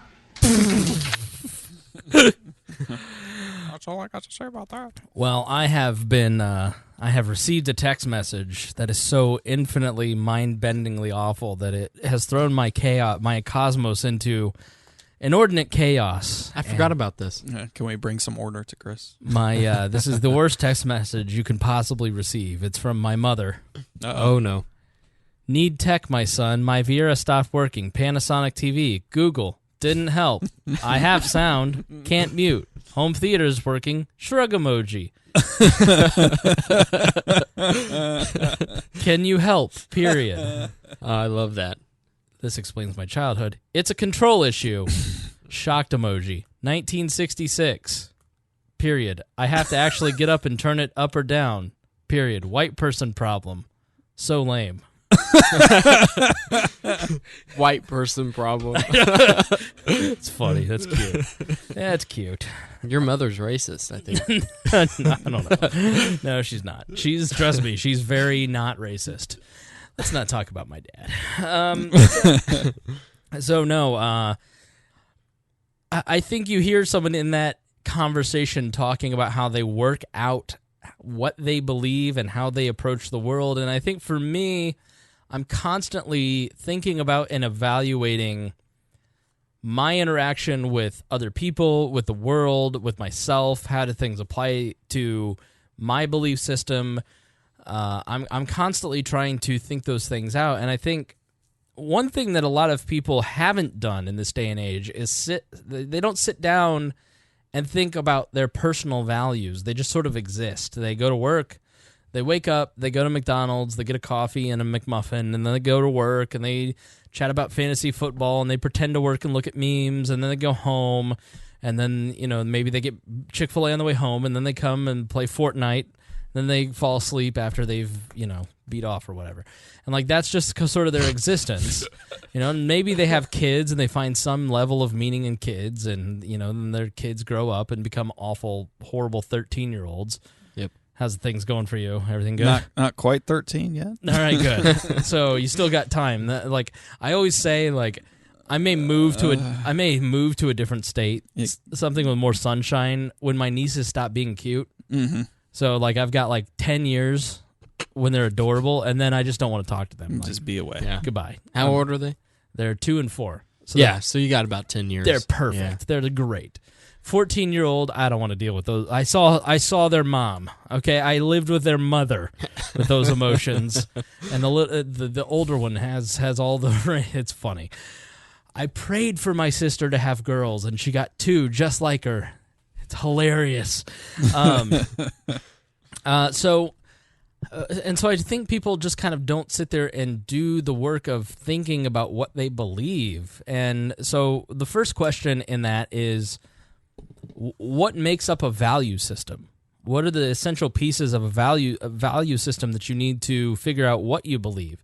It's not just as simple as, I'm a Christian, I'm a liberal, and I want people to be nice to each other. To figure out what a value system is, though, you have to you really have to look at yourself, think about what values mean to you. What is the pragmatic truth of value? So what I'm guessing I'm asking you right now, whenever you say a value system. So you're wanting me to pay attention instead of reading the chat? Gotcha. Okay, go ahead. So go ahead. No. Go. I say. So I was trying to formulate this as we're going, right? But I mean, I think if I had to define a value system, it's a set of principles or guideposts, right, that are going to help you govern your decision making in terms of how you choose what's right and what's wrong. Right. And that can come from so many different places, right? And I think it's certainly multi-layered and complex, right? But I think when you try to boil it down to be hey, what is that? What is your value system? It comes to your worldview, your North Star, right? How do you, when you sit back to have to dissect, how you're going to make decisions, what's gonna govern that process, right? Here's a list of values as an example to kind of get you to thinking about what that word is defined as: achievement, advancement, adventure, affectionness. What is that? We're going on hour 5 of podcasting. Cooperation, creativity, emotional security, fame, family happiness, freedom, friendship, health, helpfulness, wisdom, wealth, responsibility, self-respect, power, pleasure, loyalty, integrity, inner harmony. So it's things that set up how you control yourself, and then also how you interact with other individuals. Yeah, that's one of the things I wanted to point out, was that you're reading this list off. Obviously, fame isn't. It doesn't even cross my mind whenever I come up with the things that. Whenever I think about morality, well, you have it, so you have fame already. No, but that can be a value. Somebody can have that as a exactly, value, right? And that's what I'm trying to point out. While it might not be for me, other people want fame. That's a part of their value structure. Which I guess the point I'm trying to make is it's all on an individual basis. Right. You have to derive your value system based on yourself. Right. What do you think is important in life? Correct. If my motivation, don't know if I've talked about this on the podcast or not, but my motivation to do We Are Libertarians is not to get famous. This is not a stepping stone for me to get something else. Mm-hmm. And I think that you see that value in the way that I do content and the way that I interact with the audience compared to maybe some other podcasters who are using this as a stepping stone to build an audience that will better leverage them into a better opportunity according to them. And so the way that they conduct their show is different than the way that I conduct my show, because my value is equally as selfish, but in a different way. Like, my value in doing this is that I want to better understand the news of the day and the stories of the day. And so I do a lot of reading, and I would never do the amount of research and reading if I didn't actually have a deadline and have to, because I want to better understand how the world operates. Why? Because I find it interesting. I don't know that there's a why to that. I think I stopped for a second. For me, I think the why is that it's mentally and emotionally stimulating. Mm-hmm. That if I don't have the focus of figuring out these different trends or doing the show, like, my brain, it's like when the pace car hit the wall the other day in the IndyCar race. It's like the 900 horsepower car hit and then just swerved and hit the wall. Like, for me, this keeps me stimulated, and because I don't know, I just enjoy it. And the other part is I find friendship through this, not just with people like you two, but also with the audience, and so that I find meaning in that group. Mm-hmm. And so that's why I do this stuff. So, seeking identity. Sure. Right? Yep. Seeking companionship. Sure. And then, I think the intellectual curiosity side of it, the mental stimulation side of it, I think there's another level there. I'm not sure what it is, right? But it seems like you're seeking to avoid something else there, maybe. Like, what happens when you don't get that stimulation? Well, I get bored, and I don't like to be bored. And then I start thinking about. See, here's the thing. It's like Adventure Time on Cartoon Network. Well, you go ahead. Dang it, I can't remember the old man's name. Do you remember? No, old man with the big head and Ted Kennedy. No, but basically, characters say, "Why don't we do something scary tonight?" The old man says, "We can go to bed early and be alone with our thoughts." Right. Like that. Mm-hmm. That to me is that's a huge part of it. Yes, it is a way to cope. No, I'm just trying to see if there's like a value that you're also seeking through that, right? I don't know if this is a value necessarily, but it's more of a function of health. Like, for me, as I talked about in the depression episode, like there are a lot of good ways and bad ways to cope with your emotions. And I have a lot of emotions, and I have a lot of feelings. And if I don't channel that intensity into something healthy, then I can channel it into something unhealthy. Yeah. And so if it doesn't... But I mean, I think the thing there is your values guide you to a definition of what's healthy for you and what's unhealthy for you. Absolutely. And that's the important piece here, I think. And I am informed on what is healthy for me by personal experience, but also the knowledge that the world provides. I know I've tried high carb and I have tried high fat diets. The paleo high fat diet makes me lose weight and makes me feel good. The high carb diet makes me feel like garbage and I gain weight no matter how hard I work out. I can not work out and lose weight on a high fat diet, for instance. So that personal experience, because there's research out there, there's knowledge out there on both of these. There's people who are desperately passionate, including my trainer, who are like, high carb is the way to go. Low fat, high carb. And I'm just like, sorry, dude. I know that you have this level of authority in my life and you have more knowledge about this, but my personal experience informs my decision making about my diet. But when it comes to exercise, I listen to him because my personal experience from his knowledge is always right. And so I think there's a combination of, I think first and foremost, you have to be in the world. You have to be engaging in the world, and you have to have some level of social friction. And I think you have to open yourself up. Who has to? What do you mean by this? I think everyone. I think that if you... Everyone should or everyone has to? I think everyone has to grow. So does everyone have to grow? The world would be a better place if they did. So that's your value system. Fair enough. I think I have a personal disdain for people who have the same. They come to me for advice for the same thing for 5 years straight. Like to me, in 5 years, I'm going to be sending the same sending place. you videos of our board set up and no, like that's no, like that's friends helping. I know what you're saying. I need help. I can't do this. I can't. But I'm depressed. It's like, well, did you go to therapy? Like I told you, did you go talk about antidepressants? Right. No. Did you I have a very.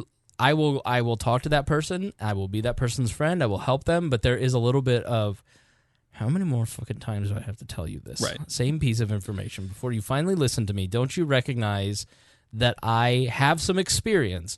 And so I think people will reject. No, you certainly value personal progress. That is part of your value system. Absolutely. Yeah. And so I think a key part of personal progress is having conversations like this with friends like Matt, who have known you for a long period of time and can reflect back to you your behavior, your thinking, can help you break that down. And so I think having a healthy social life is important in terms of determining what you believe, because people don't think in a vacuum. You think in groups.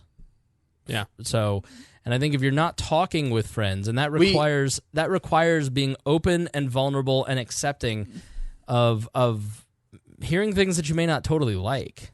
Right.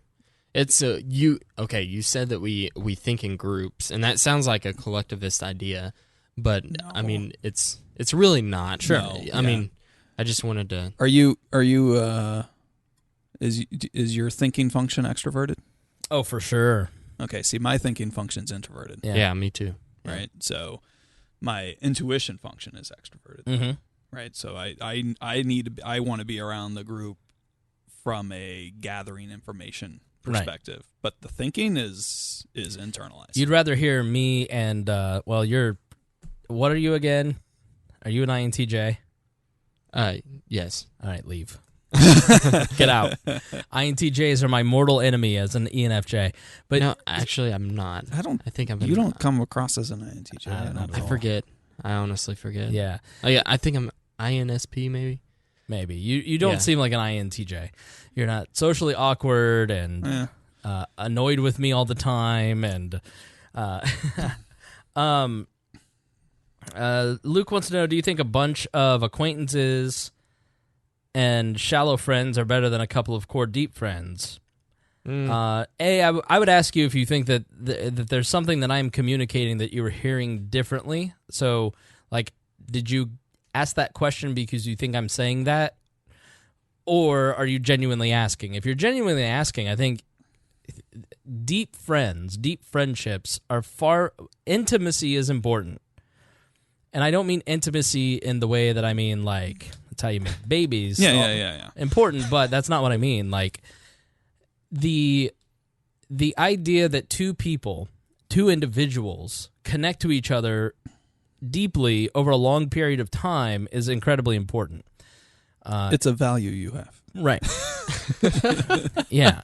Whereas I think popularity, which is just having a bunch of acquaintances, it's just not, it doesn't really do much for you. Like For you, again, like that can be somebody's value. It doesn't do much for me either. I don't know anybody out there who's like, I don't know anybody out there who has a genuinely healthy emotional life who is sitting there going, yeah, I don't want any deep friends. Like, I feel like I hear you. There are some things that are so inherent in human beings. Challenging you at the meta level, though, here a little bit, right? Yeah. Like, does that just because, okay, if that person's not truly then satisfied, what does that mean? Does that mean they have no values? Or how do you know that they're not satisfied in their life, emotionally speaking? Well, I can't know. I mean, you only know about me what I choose to share out of my face. Yeah. You know, I think there are there are a certain set of things that are healthy behavior for human beings emotionally. Yeah. The same that no one disputes that exercise is good for you. We can argue what exercise is best for you and best for what joints or whatever, but by and large, our bodies are meant to move and not to be sedentary, right? And I think the same is it's the same with emotional health and mental health and like deep friendships and relationships with people is core to being a healthy person. And I think if you look at your life and you have a lot of people in your life and you wouldn't go to their funeral, that's a problem. Yeah. Like that's the most profound thing that Maya ever said to me. She goes, "We're not friends. You'd never come to my funeral." And I was like, "Oh, that's true."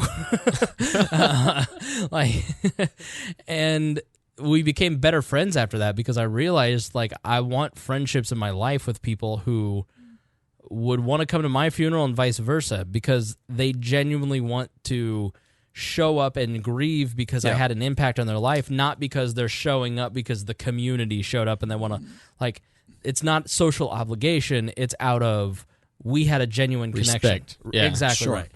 And so I think that might be a good guide marker for people. I think relationships on a deep level are just, it's not a personal value. I think it's just a human need.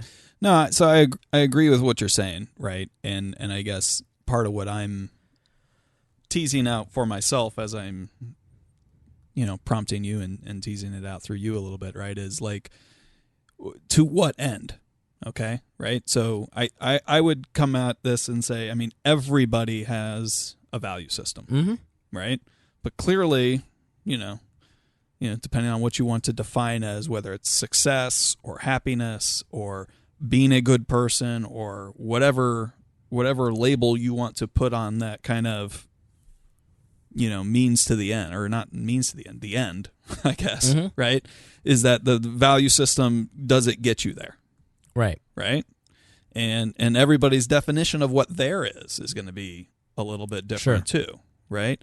And so that, I mean, to put, this comes into the question of, like, then should we pass judgment on other people's value systems? No, because I think openness is an important value for healthy social interaction. Like, it is important for me to... Well, let me interrupt you real quick. If somebody, finds through their value system that it's okay for them to go murder people, you would not say that that's a good value system. No, not at all. Right? So I think there is a line there. Yeah, but if part of your value system is it's okay to go murder someone, what drove that? You're mentally ill. Yeah, and so maybe the question is, what relationship does your personal value system have with the interaction of the outer world? So yes. your personal values may not interact well with the outer world, like murdering them. Okay, let's lighten the word. Let's choose kill instead of murder. Okay. No, this is an important distinction. Sure. Would you go serve in the military and Right. kill people on the battlefield? I couldn't. I wouldn't. No. Okay, but lots of people do. Are they all mentally ill, Dakota? It's not murdering. Well, this is the Libertarian It's podcast, so there's no. You're gonna. I think it's hard to say that they're mentally ill, right? But think of the they're governed by a value system, right? They're governed by a value system, but I would see, say that maybe getting their value system, for instance, patriotism, may be a higher value than the taking of the life of someone else. I think for me, the value on human life, the inherent value that every person has, is one of the central values of my life, which is informed because of my Christian values. Right. And my Christian values, my libertarian values, which are essentially not using force to achieve social or political goals, to go back to the non-aggression principle, like, to me, to kill is something that unless it is in self-defense, I could not do it. I could not go serve in the military because I don't have the attachment to a higher cause like patriotism that would allow me to violate those values unless that is inverted, and patriotism are the higher value than killing, for instance, or using the concept of force. And part of it is that I value individualism, and not everybody thinks like that, which is very clear. I believe that if I am faced with a Vietnamese person in the Vietnam War, I believe that's a human being with the right to live. And the concept that our governments are fighting with each other does not justify me taking their life. There are other people who believe that for the collective good, we must invade Vietnam and stop the communists from invading, and these are just the costs. So Christy Avery just joined and said, "What is this even?" But so I see what you're saying, though, but I want to point out, okay, you said, are people in the military mentally ill? Because they signed up and said there's a possibility I could kill someone, correct? Well, I do want to point out that the high amounts of PTSD, I mean, there are staggering amounts of military veterans that do suffer greatly from mental illness. Absolutely. I don't think whether there's a correlation. I think that's but after we're talking the fact, about mostly. Well, right, because you kill someone and it's not good. Yeah. It's not inherently in our nature to want to kill someone. It's not biologically there. I think it is biologic. I think it is inherent, and I think so. Let's just flat out say, people in the military are not mentally ill. Let's make that clear. I definitely don't believe that. By the way, for instance, we're not Arvin Voorhees right here. But the reason that I have a lot of the values that I have, like I've always said, I'm not libertarian because I'm an objectivist who just believes this is the right social order. Like I'm a libertarian because the government just flat out doesn't work. Like I'm informed by results. So I have taken information. You go and you listen to the cost episodes and tell me that the government works and that the government is good for individuals. You know, I mean, I have 10 principles of weird libertarianism, and maybe we could walk through these too that we could just revisit because it might help with the discussion. But you know, I think there's a lot of thinking that you have to do about what do you actually believe, and how do you interact with others? Because I constantly say that a vote is an extension of your values, and if you have no idea what your values are, then you have no idea what policies to support or what candidates to support. And so for me, the idea that I would steal from Dakota, or that Matt and I would vote to steal from Dakota, is not something that I would do in an interpersonal situation, and so therefore I don't believe that it is morally right for the government to do it. I'm also cognizant that we live in reality, and that in our lifetime, unless nuclear war happens, we're probably the chances of having an anarchist government are low, but low. Well, you never know with technology. I mean, we talked about changing realities earlier, but you know, and so if we have to work in the framework of the world, we have to take our personal values and the things that we believe, and then negotiate with other people who have different values and different philosophies of government to try and get the best outcomes. And so you have to go and talk to people and engage with people and find out, why do you believe what you believe? How could you be a progressive liberal who is against free speech? What are the experiences that inform you? And through that connection with someone else, then they see you as a human, you see them as a human, and then you can negotiate to a place that is healthy for everybody. How did you develop your moral code, for lack of a better term? So part of, and I don't know if it was Peterson who has talked about it, but part of the purpose of political philosophy or general philosophy or religion, it is mental software that is quickly uploaded to the brain.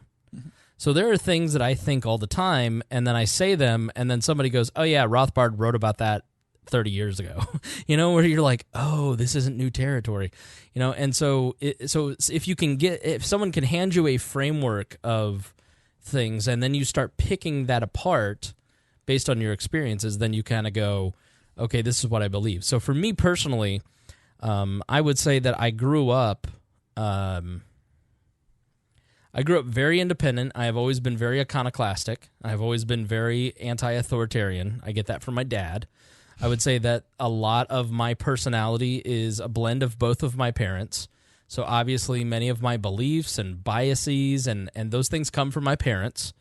And then I became a Christian at 18. And then so you are given this set of values, and it's not handed to you. You're kind of like in the dark, groping an elephant, trying to figure out what it is. So you weren't raised in church? I was not. I was an atheist till I was 17, and I read Hermann Hesse, Siddhartha, and I became a Buddhist. I was like, this seems really cool, and it was a way to deal with the emotional pain I was going through. Like Buddhism was a release of that pain. And then 9/11 happened, and I was like, maybe I should check out Christianity. And then 2 years down the road, like almost immediately I became Christian, but then really took me like 2 years to fully understand what it all meant. I still, every day, learn something new about the religious framework. So it's been 20 years, and I'm still figuring it out. And it's the same with libertarianism. It's been a 10-year process. Were you...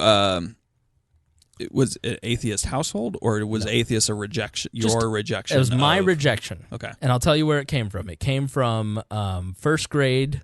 My mom felt that we should have some level of religious connection because she grew up in a Catholic school environment, and so she took us to Sunday school about once every 2 months, and they had a sticker chart.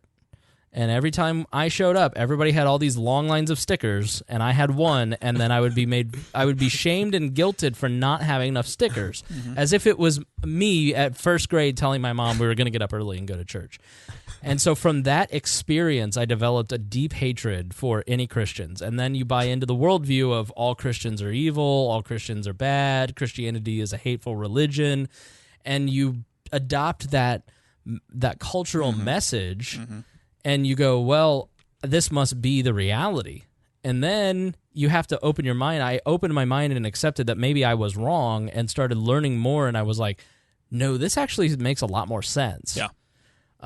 And it's the same with politics. I grew up in a Republican household. I had all these beliefs. I was challenged by Andy Horning and Abdul. They were constantly picking apart my beliefs, and I had no answer for it. And so when you have no answer, what do? You go look for an answer. And then eventually you kind of go, wow, no, I'm really a libertarian. And so I think a lot of these beliefs are inherent in some ways, and then you are constantly negotiating with the world and defending your positions and trying to understand your personal experiences and emotions, and then going, okay, that's what this is. The world kind of like, you have these human experiences and these human emotions and these human behaviors, and then the world defines them because they've already been, like, humans have existed for so long and talked about so many things and written about so many things, and then you realize, like, oh, Augustine wrote about this in 300. Right. Yeah. I mean, I think the inherent word would be the one I was going to maybe pick at a little bit, but I think the way you described it afterwards, right? I mean, I'm much more of a nurture over nature guy, right? I don't think we're hardwired with our values per se, right? I mean, I think there's certain tendencies from evolutionary biology and all that fun stuff, and evolutionary psychology as well, right? But I think the shaping of your values and how that creates the worldview and is largely shaped by your experiences. Yeah, right. That's why I think Peterson has caught on for so many people. He's like, it comes at you unexpectedly, and then you go, oh, these are all the things that I think I identify with this worldview. This is my belief system now. Yeah. And guys who are not used to dealing with their emotional life, because most American men are not, kind of get it. It's like when I converted to Christianity, I was hardcore. Like I'm not. It's not that I'm not a hardcore Christian at this point, but I was like, it's like the new libertarians are always the most like jihadist, and like the new people who are into politics. That's why I think partly the discussion sucks right now about everything is because people got interested in politics in 2016. Yeah. And so they're all new. And they're all like, they don't know how to research. They don't know how to think. They don't know the discussions that we've all figured out over the past 10 years or 50 years. Well, it's tough to react to Trump. Right. Right? I mean, it is. Yeah, for real. So I feel that was... So for you, though, is that we keep talking about values, but then at the beginning we said we were going to talk about morals. Ooh, I thought the word was values that Chris chose. Either way. Well, Chris started talking about values. Explain the difference. Well, I'm just trying to think if my value system dictates where I derive my morals from. For me, Okay. I'm wondering, like, the only reason I'm saying this is because I'm wondering if that's not the way it actually works. Oh, I don't know. If I'm getting something mixed up. No. I'm not sure I delineate the difference between values and morals. So I had to Google I might it. be using. I'm probably just interchanging. Are there differences? Thanks to help me Google. difference between morals and values.net. It's literally called differencebetween.net. Difference between morals and values. Morals and values are a part of a behavioral aspect of a person. Moral is a system of beliefs that is taught for deciding good or bad, whereas values are personal beliefs or something that comes from within. These are emotionally related for deciding what is right or wrong. So the morals are the system. Come from a system, whereas values are more personal. Oh, see, that makes sense. Yeah, that totally makes sense to me. Some YouTube watcher says we're clickbaiting motherfuckers. No, we've just been doing this for 2 hours. So if you go back to the beginning, it's exactly what we said we were going to do, bruh. So once we end, go back and you're going to watch at the beginning. So what about ethics? What's versus ethics? Yeah, let's check that out. See, I guess I don't really think about ethics are moral values in action. in action. In action. Okay. Yeah, that makes Don't you sense, report us for terrorism. I will find you, I will hunt you down, and I will report you to Hillary Clinton, telling her that you'd like to make love to her. That's how Trump made the deal. So, any other conversation on this topic? I guess that my big thing is that I went through this whole thing thinking about just morals. I've never really thought about my personal value system. I've always thought about where I derive the system of beliefs that I have, that I derive my moral code from. Yeah. So that, I mean, I think that's equally important. Yeah. So I was basically just sitting here learning the whole time. Because I think there are systemic beliefs that we are handed down from our parents or and I think sometimes people don't challenge that, and my parents are the ultimate authority in life, and so therefore they know best, and so I'm just an anti-authoritarian type person. So like the second I could think critically at like 8 years old, I was like, why do you think that, you dummy? My mom's like, don't call me a dummy. Like, so. All right, dummy. So I've just always been a questioning person about every single thing. And so I don't understand people who just kind of accept the same things their parents accept. Like, by and large, as it has taken me 20 years to kind of get to the place where, by and large, I really kind of think all the things that my parents taught me, but I had to work it out for myself. Right. And I guess I don't understand people that don't have that same thing. That same journey that they go through. Yeah, like, I mean, where I derive my own personal morals from, I read a lot of Stoicism literature. So, sorry.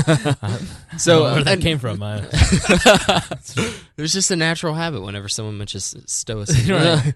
So, like, you do have that fuckboy fade. Yeah, it's new this time. You know who's awesome? Tucker Max. This guy over here. Yeah, but seriously though, like Ryan Holiday and Stephen Hanselman. I don't know if you've ever heard of those two authors. Ryan Holiday, yeah.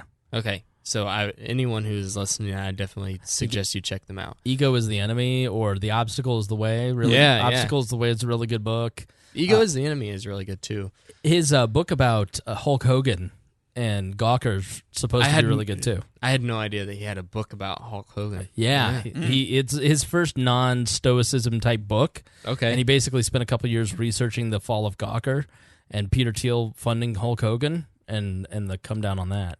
Huh. Interesting. So just real quick, I want to kind of I put something up on the Facebook page, because here's the thing about the Facebook page. I've just put Stone in charge and a couple other people in charge of the social media. You guys blew up this week. Dude, Stone posted one thing with Tucker Carlson where this one woman said we should change the name of the Mail. Yeah. Because mail carriers inherently have mail in them, and it got 3 million impressions and 1.2 million video views, and it got us like 2,000 new likes, and then I shit posted the immigration stuff so hard yesterday that I lost us 500. But like the Facebook page is basically a trash can, and so I basically posted today like, hey, if you actually want like intelligent conversation and talk and facts, like you need to listen to our podcast, because you're not going to get it here, because the market wants shit posting. They want memes. So we give them memes. So don't, like, it's the Facebook page. Stone provides. We've become cancer, okay? We've become Liberty cancer, and I regret it, but you just get to a certain point that is so big in terms of likes and reach that you just turn into, like, the newspaper comment section no matter what you post. And, like, if you post a 14 Reasons Immigration is Good by Cato, it gets 1,000 people see it, but then you post, like, some Karl Marx's Hungry meme and it gets 2 million people seeing it. And so it really is, it grieves me that people want trash, but so it's not that we feed trash, but there's a lot of memes on there. Harry and James Neese were talking about that in a video chat yesterday. Yeah. And Harry had some really funny things to say about it. If I ever see Harry again, I will ask him about it. Yep, you should. I think he'll be here tomorrow. I'm not going to say anything about what he said because I'm going to hold him to it. Say it for the air. Yeah. Yeah, like, so the hope, I've never had anybody, and if you are a listener who found us through the Facebook page, please tell me, but I've never had anybody say that they listened because of the Facebook page. But I guess we just keep trying for reach in case somebody might find us because of that. But how many people of the 90,000 people that like that Facebook page do you think actually know it's a podcast? 1% maybe, if that. Less than 1,000 people for sure. And so it's like I just don't even care about it because it doesn't really do much for the main product, which is this. So it's just like, maybe just Stone, here, have a title. Do something. So if you're new to the podcast, if you actually took advice from that post and listened, like here are the things, here are the 10 principles of We Are Libertarians. The things that we value, and this is an article that I'll put in the show notes, so you can read through it. I won't go through all of it, but first and foremost, when we're examining current events and talking about stuff, we ask what is best for liberty. So I don't look at Donald Trump and go, what is best for Donald Trump? What is best for Republicans? What is best for me personally? I go, what is best for liberty? Plain and simple. And liberty is defined by the key concepts of libertarianism by David Bowes: individualism, individual rights, spontaneous order, limited governments, free markets, the virtue of production, the natural harmony of interest, and peace.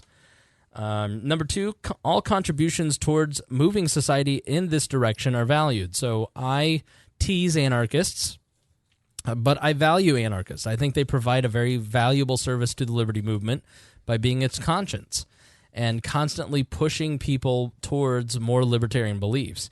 Just as I value Republican libertarians who believe that, Rand Paul and Thomas Massey are valued members of the libertarian movement. Like, I just don't, I'm trying to be agnostic and say that if you're trying to do something for libertarianism, then it's good.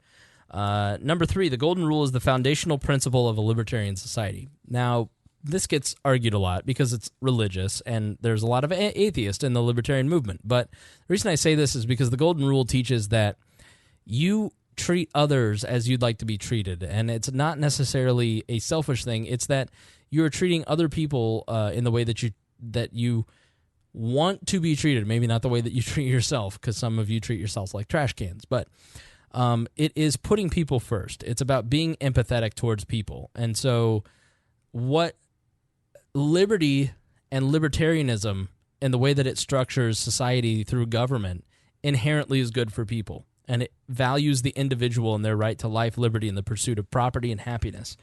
So that's why it's on there. Government exists, and politics will not cease in our lifetime. So politics will always be with us.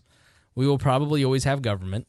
And so I don't spend a lot of time talking about the distant utopian future, although we do sometimes, but I use it as a standard for us to move directionally. I'm not a person who just thinks that this is the libertarian world. There are a lot of people who do that, like Roger Paxton at Lava Flow, and I invite you to listen to them. We're Libertarians serves as an entry point for the libertarian movement. We're a safe show for you to share with your friends and family. We're not going to scare them with a lot of conspiracy talk or a lot of, we like when we talk about the borders tomorrow, yeah, I will explain open borders and why it is the libertarian option, but I will also give you other frameworks. I will give you a different view so people don't walk away going, oh my gosh, all libertarians believe this one thing. We believe in presenting all sides of an issue to let the listener or reader make up their minds. I try really hard to tell you what everybody believes so you can understand the issue fully. I don't know why I put these in Roman numerals because I don't know what those mean. This is number 7. Achieving liberty is a never-ending fight, and libertarians must invest in future generations. So we often forget that liberty is the tree of liberty must be refreshed with the blood of patriots, and that means that every generation must struggle to learn liberty for itself and how to apply it in its time, and we don't do a good job of that. Every individual can make societal change. It's very easy to change the world if you try hard enough. Someone like Elizabeth Warren wrote a paper. Barney Frank adopted it, made it famous. She ran for Senate, and now she's a frontrunner for president. 10 years ago, nobody knew who she was. It's very easy in this society to become a big fish if you just keep working. We embrace complexity and reject tribalism. Some things are just not simple. Life is not simple, and things are complex. And so we can't just break it down into these binary choices. It's very stupid. And we treat modern politics with all of the irreverence modern politics deserves. I think you have to have a sense of humor, and I think that you should be a little sarcastic and a little, you should just have fun in life. I work for a comedy show, too. I'm a joke writer by day. So I just generally think that most of what everybody talks about is absurd, and we should just look at it that way. So more, if you want to read all the document, I'll put that in the show notes. Thank you for joining us on this episode. Thank you to Matt and to Dakota. Let's end with your final thoughts. Final thoughts for this episode, Matt? Oh, man. So we covered a lot of territory, yet at the same time, I'm not sure we really conquered anything. I know. I was sitting here thinking about it when he was going through the list, and I'm like... I think it's really... the part I come away with that I struggle with, and it's hard to... say it and not sound, elitist or something like that, right? Is like, I just, there's the masses of people out there, right? And you talk about like everybody's following the crowd, and, Peterson's going through like if he was in Nazi Germany, yeah, he could see himself and being one of the people who would, help perpetrate the Nazi cause, and look what happened in real life. It happened, right? I mean, and so the ability to get truly stand for values or morals that you think are going to bring you into making the decisions that I think you hope and dream to be able to do. I think it's hard work. And if there's anything that I take away from, spending an ounce of time on Facebook or looking at the entirety of human history, most people don't put in the hard work. Right. Right. And I'm not saying I'm there. Right. But I also don't want to impose the fact that everybody, just to leap to the fact that everybody's lazy or some people lacks values. Some people or just don't have the goods. That the value to go along to get along is what what drives most people, right? And I struggle with that, and that's disheartening. And I periodically, live my own life and withdraw versus like want to go out and do something about it, and it's tough. And so this episode didn't help me solve any of those problems. So screw you, man. I hope I made more for you. The goal was not to solve a problem. You problem solvers. Sometimes it's about the journey. It's about the discussion. I do. And if anything, I probably enjoy the journey too much, and I don't actually accomplish anything. I think that's. I'm an INTP. Yeah. So you're all in your head. All up in the head. Yeah, it's no good. I need to look up mine now. Yeah, I'm really disappointed in you, Dakota. It's almost as bad as being an INFJ. Oh, just in the clouds all day. Oh, my ex was an INFJ. Yeah. I've dated a lot of INFJs. But now I have an ISTJ. See, that's hard. See, but she's awesome. But I would prefer that because they're more systemic, and I need that. I need someone to organize. Totally systemic, structured. Yep. Duty. Yep. Right. Like Duty. She would. Duty means poop. She would kill people in a war. Yeah. Right. So, I would just like I if I were in a war, I'd sit there and but what about the generational trauma? Yeah. Stupid ENFJ brain. Yeah. Yeah. So anyway, I don't have many great final thoughts here for you, Chris. I've had a fun time. I'm glad to finally, after I think we've been trying to arrange coming out here for a year, long time. At least a year. And so thanks for having me. And the last time you were supposed to be here, I canceled the episode because of the incident. The incident, so. Yeah. I was going to be here. Right, that was October. And we almost still did the show. I was like, and then that day I was like, no. Still canceled me. Yeah, I'm an ISTP. Oh, okay. Yeah. And my wife. Okay. My wife is an ISFJ. Oh, I don't know much about either of those. Yep. Weirdos. All right, Dakota. Final thoughts?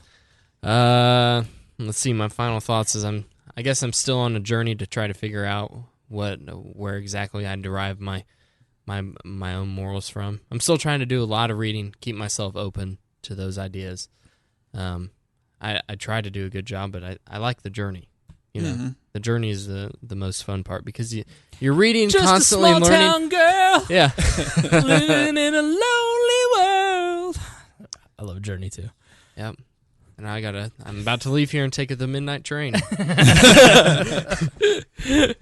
No, but I guess that my real final thoughts are, of course, check out Boss Hog of Liberty on Facebook, at Liberty_Boss on Twitter. If you didn't say this, could you imagine what happens if you didn't shamelessly plug? Dude, it's rubbed off on me so much. Right. I just do it anyway. He will feed you to his Liberty Gators. Thing about Jeremiah is he rules Henry County with an iron fist, and he's got these gators in his pool that he feeds dissidents to. My boss has found out about Boss Hog of Liberty. Really? So now every time that he calls me on the phone, he's like 63. He just says, "Hey, is this the Boss Hog of Liberty?" And he laughs and laughs. Oh, he does. Yep. Oh, boomers. Yep. He wants to come on the show. Do it. Really bad. Every time he says, "I haven't gotten my invitation yet," and I just say, "Dave, I'll let my people get in contact with your people." Isn't it funny how when you become moderately successful and roughly 500 people listen to your show, they're like, "You gonna have me on? You gonna have me on?" Yeah, it's so funny. Like, but then there's a point where you get so big that people just think he'll never. Like, Wall's not there yet. It doesn't happen as much as it used to. Like when you're in like that lower to bottom middle range, like that's when people really ask to come on your show. Mm-hmm. But then if you get kind of a bigger podcast, or if you're like the day job big, people just go, "There's no way." Yeah. And so they just don't even I don't ask. know, because I was pretty honored to whenever you first asked me to come on here. I was like, whoa. As you should be. I'm going on to We Are Libertarians. There's like a bunch of people that listen to that. Right. And nothing changed in your life at all, did it? Nope, it didn't. No, not at all. Not a bit. I have a podcast of my own since then. Right. I don't know how that's going. The review is next week, and I hope you the yearly review. Schedule your therapy session. It's gonna be rough. All right, kids. Nothing for me. I just thank you for being here, and I appreciate you guys listening. I'd love for you to get that bonus content. $5. That's all it takes. Once a month. That helps support We Are Libertarians. I'm going to Pork Fest on Thursday, and then I'm going to the National Libertarian Convention. I'm sorry. I'm going to the Podcast Movement Conference. I'm doing a lot of traveling, and so all of those dollars help go towards those trips, help gather content and find out what's really happening on the ground with the anarchists and then with the libertarians, and I will report back to you.